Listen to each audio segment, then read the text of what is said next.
Ուշադրի լսեք բոլոր ծառայողներդ։ Բոլոր մարդիկ, որ ուզում եք ծառայեք Տիրոջը, կամ սկսում եք մի բան անել, կարևոր չի, անպայման չի եկեղեցում ծառայես միգուցե, ինչ որ մեկին քարոզում ես, ինչ որ մի բան անես, դա կոչվում է ծառայություն, եւ զգուշ եղեք 3 տեսակ ոգիներից, որ մտքը ձեր միտքը կարող է վերցնի։ Շարունակությունը Հյուդայի մեջ է գրված, Հյուդա առաջի գլուխ 11-րդ խոսք։ Վայ նրանց, որ Կայնի ճանապարհով գնացին եւ Բաղամի մոլորության վարձքը նվիրեցին եւ կորխի հակառակության պես կորան։ 3 տեսակ ոգի։ Առաջինը Կայնի ճանապարհն է։ Գիտեք որ նա Կայնի ճանապարհը, ասա նախանց։ Ասեք բարձր նախանց։ Գիտեք այդ ցավը պետքա ազգից գնա։ Մենք չպետք է նախանձենք ոչ մեկին։ Կայնի ճանապարհը դա նախանձի ճանապարհ էր։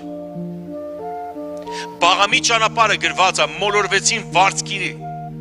Գիտեք, կա ժամանակ որ մարդասուն ծառայում է, մարդասուն սիրում է, բայց հետո ավելի շատ վարձքն է սիրում, քան ծառայությունը։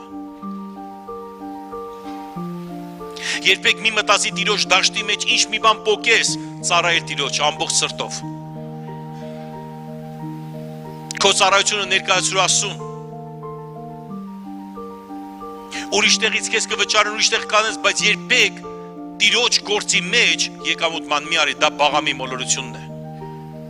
Եվ երրորդը կորխի հակառակության պես կորան, կորխի հակառակությունն է, գիտեք որն էր ամեն ինչին հակառակվել։ Ծառայության մեջ այս 3 բանը կգա. նախանց, վարձ սիրել եւ հակառակվել։ Սիրելիներս, Տիրոջ մեջ մնացեք, Աստվածասեր։ Ամեն բան արեք Տիրոջ համար։ Երկրպագեք եւ պաշտվեք Տիրոջը։ Եվ կտեսնեք Տիրոջից օրհնություն կստանաք։ Տիրոջ ձեռքը չի կարճացել ձեզ օրհնելու համար։ Նա ձեզ կփոխադրի ինչ որ վատից դեպի լավի մեջ։